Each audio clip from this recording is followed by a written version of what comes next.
A mountain-sized object from another star has just entered our solar system. It is faster than almost anything we track, brightening as it nears the sun, and aligned on a path that is hard to ignore. This is our third confirmed interstellar visitor. The first shocked us. The second proved it wasn't a fluke. And this one, 3I/ATLAS, may be the most revealing of all. Here is what it is, why scientists are watching every move, and what its brief visit could teach us about planets, life, and the true traffic between stars. In 2017, we found 1I/Oumuamua, a strangely elongated object with non-gravitational acceleration and no obvious coma. In 2019, we found 2I/Borisov, a textbook comet that behaved exactly as an icy interstellar body should. Now, on July 1st, 2025, the Asteroid Terrestrial Impact Last Alert System, ATLAS, flagged a third intruder, initially tagged A1PL3Z and now designated 3I/ATLAS. It is unmistakably interstellar.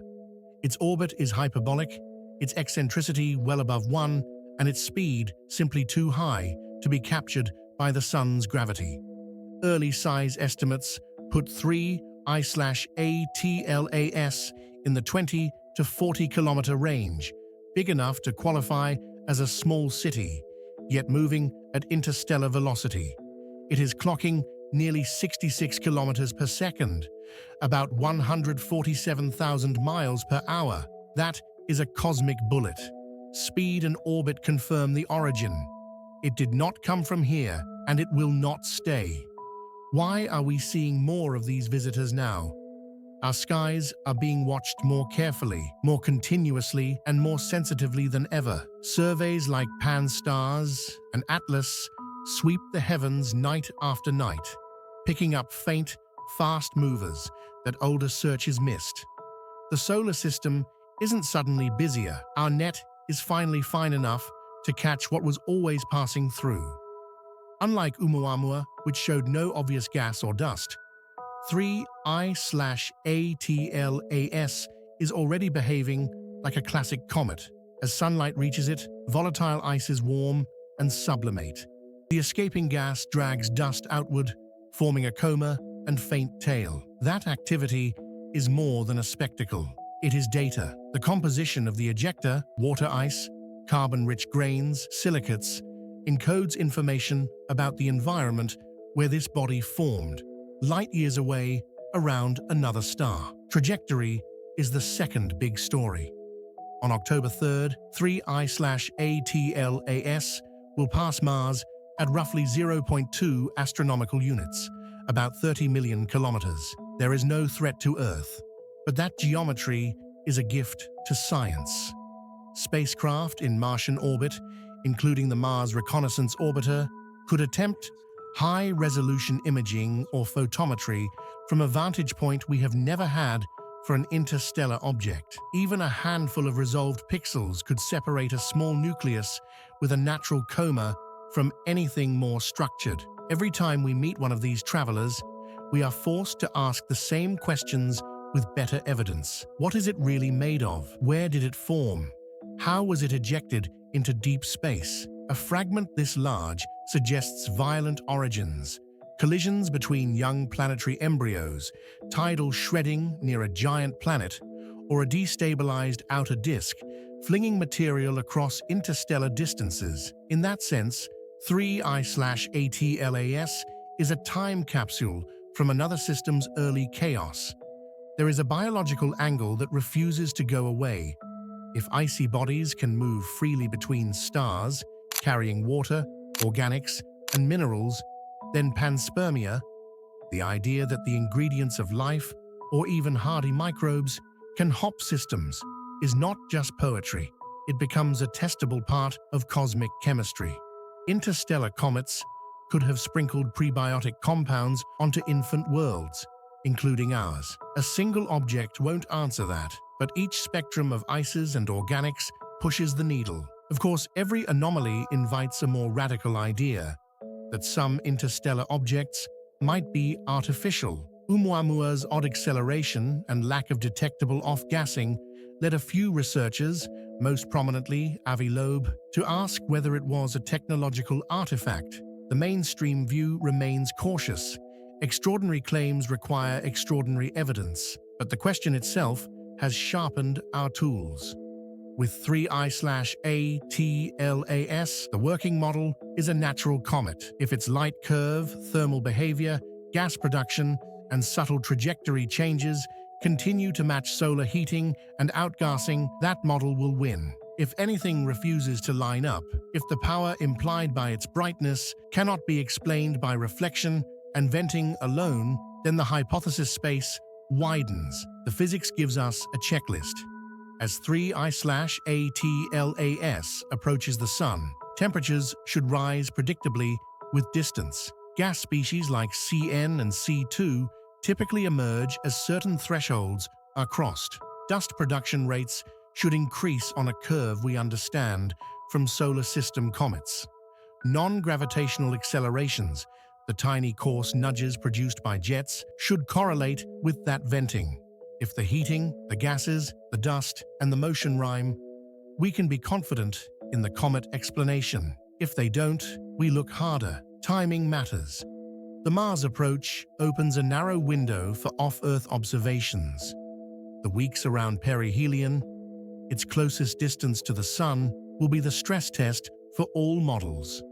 The geometry then, with Earth on the far side of the Sun, complicates ground-based tracking, but amplifies the value of space telescopes on alternative lines of sight. After Perihelion, as it recedes and cools, activity should fade in a way that mirrors the inbound leg. Any asymmetry between heating and cooling phases can reveal layering of ices, crust strength, and jet locations across the surface. Scale matters too. If the 20 to 40 kilometer estimate holds, 3I/ATLAS is bigger than anything we expected to catch so soon. That would force us to revise how often large fragments are launched from other systems.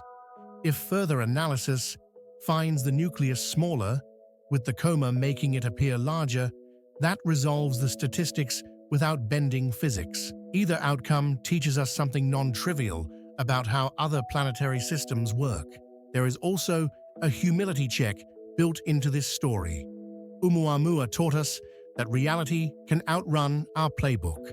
2I/Borisov reminded us that some interstellar objects will look comfortably familiar. 3I/ATLAS is where we find out which outcome is more common.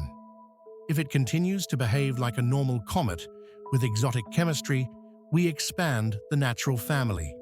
If it breaks pattern, we expand our imagination with data, not wishful thinking. What can we actually learn in a single pass? Spectra tell us the inventory of ice and dust. The light curve maps rotation. Polarimetry constrains grain sizes.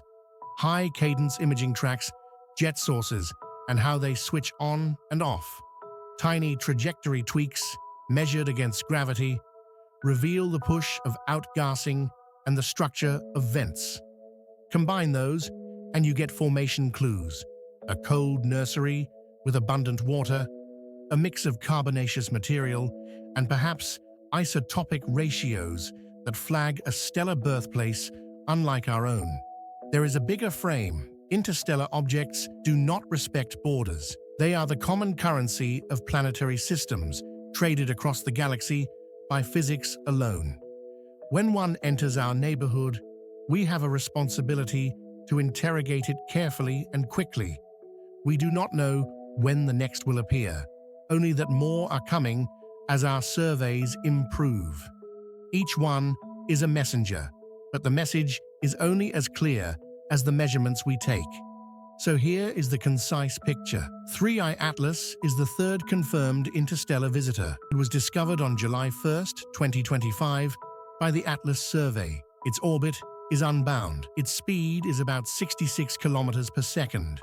Early observations show comet-like activity consistent with volatile ices warming and venting. It will pass Mars at about 30 million kilometers on October 3rd with no danger to Earth, offering a chance for spacecraft at Mars to attempt observations. Its size and behavior will refine our models for how other systems form planets and eject debris. It may contribute evidence to the question of panspermia.